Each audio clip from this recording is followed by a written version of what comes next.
Mesdames et messieurs, bienvenue dans cette nouvelle session d'information du journal hebdomadaire de la diaspora. 3 heures de réunion hier samedi 11 juillet entre Félix Tshilombo Tshisekedi et le haut commandement militaire.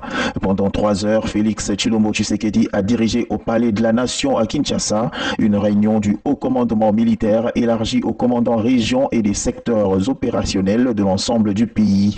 Et c'est la deuxième fois que Félix Tshilombo Tshisekedi réunit les têtes couronnées de l'armée dans ce format. Des échanges ont porté sur la situation sécuritaire du pays. Une présentation générale a été faite par les chefs d'état-major général de FARDC, le général d'armée Célestin Mbala Moussense, avec des interventions de certains officiers. Notez que le 3 juillet dernier, Félix Tshisekedi avait dit aux membres du gouvernement au cours de la 38e réunion du Conseil des ministres qu'il était au courant des tentatives de rébellion à l'est de la République et avait demandé au ministre de la Défense de prendre les dispositions nécessaires en vue de neutraliser les diverses forces négatives dans cette partie de la RDC en veillant en particulier au renforcement de la sécurité autour de Minembwe et dans le Haut-Plateau. Insécurité dans l'est du pays. 3 personnes ont été tuées et plusieurs maisons incendiées, dont une pharmacie et un centre de santé lors d'une incursion des rebelles ADF à Malia, Jamaï et Magazi, 2 villages de la chefferie de Batangui-Baou en territoire de Béni hier samedi 11 juillet 2020.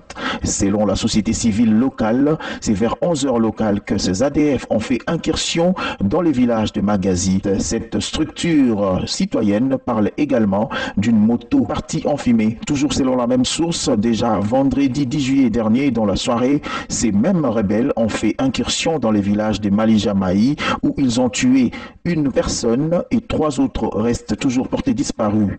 Le porte-parole des opérations Sokola 1 secteur Grand Nord dit ne pas être au courant de cette situation. Toutefois, il promet de se renseigner. La société civile du territoire de Béni, quant à elle, plaide pour une mise en place d'une stratégie militaire à base communautaire. Elle s'est dit par ailleurs favorable à un système de contrôle des fonds alloués pour la solde des militaires engagés au front dans la traque de ces rebelles ADF. En politique, sachez que le vice-premier ministre de la Justice congolaise, Célestin Tundaya Kassende, a démissionné de ses fonctions. Le samedi 11 juillet dernier, il a déposé sa lettre de démission au premier ministre Ilunga Ilunkamba en ces termes: je suis venu rencontrer le Premier ministre, chef du gouvernement, après examen personnel de la situation de l'heure. Je lui ai remis officiellement ma démission en tant que vice-premier ministre, ministre de la Justice et garde-sceau. Pour lui, son action au sein du gouvernement a contribué à l'instauration de l'état de droit. Manifestation anti-Malonda, l'Union pour la démocratie et le progrès social dresse un bilan de 6 morts et charge la police.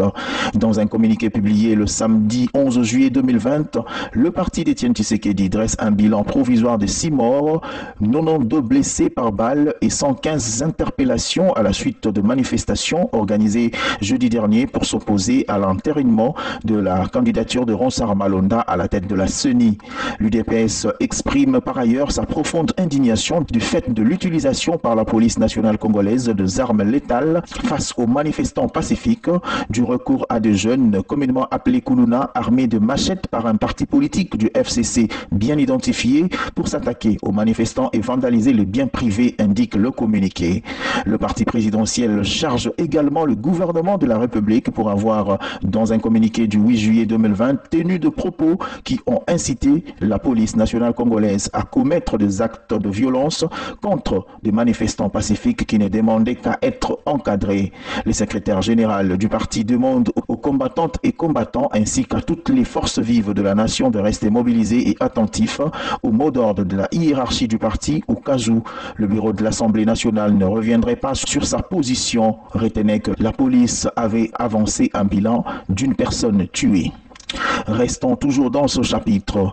Le camp Katumbi maintient sa marche anti-Malonda alors que le gouvernement provincial insiste sur l'interdiction de manifestations pendant l'état d'urgence. Alors que différents partis politiques de l'opposition, parmi lesquels Ensemble pour la République de Moïse Katumbi, s'apprêtent à manifester ce lundi 13 juillet, notamment à Lubumbashi, pour dénoncer le choix de Ronsard Malonda à la tête de la CENI. Le gouvernement provincial du Haut-Katanga a rappelé ce samedi la nécessité de respecter les mesures de l'état d'urgence sanitaire et réitérer l'interdiction de manifestations de plus de 20 personnes. Retenez que le parti politique et certaines associations de la société civile et mouvements citoyens ont annoncé des manifestations ce lundi 13 juillet 2020 à Lubumbashi pour dire non à l'enterrement de Ronsard Malonda à la tête de la Commission électorale nationale indépendante. Moïse Katumbi a promis sa présence lors de ces manifestations. Même son de cloche à Kinshasa où Jean-Pierre Bemba mobilise pour la marche anti-Malonda.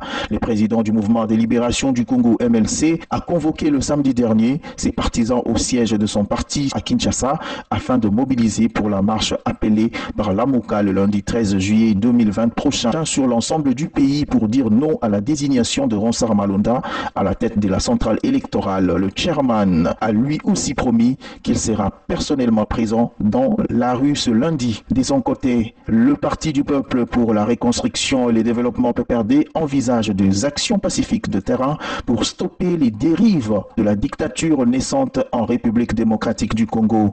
Le PPRD lance un appel pathétique à ses membres de rester vigilants et de se mobiliser comme un seul homme pour dire non à la dictature qui s'installe en RDC et qui foule aux pieds la constitution et les lois du pays. Le parti de Joseph Kabila l'a annoncé le samedi 11 juillet dernier à travers une déclaration politique signée par son secrétaire permanent adjoint qui dénonce la destruction méchante, l'incendie volontaire de son siège situé à Limité 6e rue, le pillage systématique des biens des privés ainsi que de coups et blessures volontaires ayant entraîné mort d'homme par l'UDPS Tshisekedi pendant la marche du 9 juillet 2020. PPRD témoin le peuple congolais, les organisations de droits de l'homme ainsi que la communauté internationale du comportement anarchique et antidémocratique des membres de l'UDPS Tshisekedi, un parti se réclamant au pouvoir qui se distingue par les tueries de nos membres, la destruction répétée de nos sièges, du pillage de biens des Congolais, a-t-il conclu.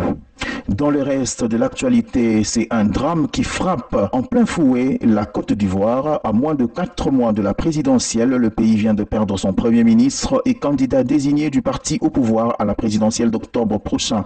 Amadou Gon Coulibaly, c'est de lui qu'il s'agit, s'est éteint après un malaise cardiaque à l'issue du conseil de ministres de mercredi dernier. Au lendemain de sa disparition, toute la Côte d'Ivoire salue sa mémoire à l'image du respect qu'inspiré à la classe politique, c'est lui qu'on a surnommé le Lion.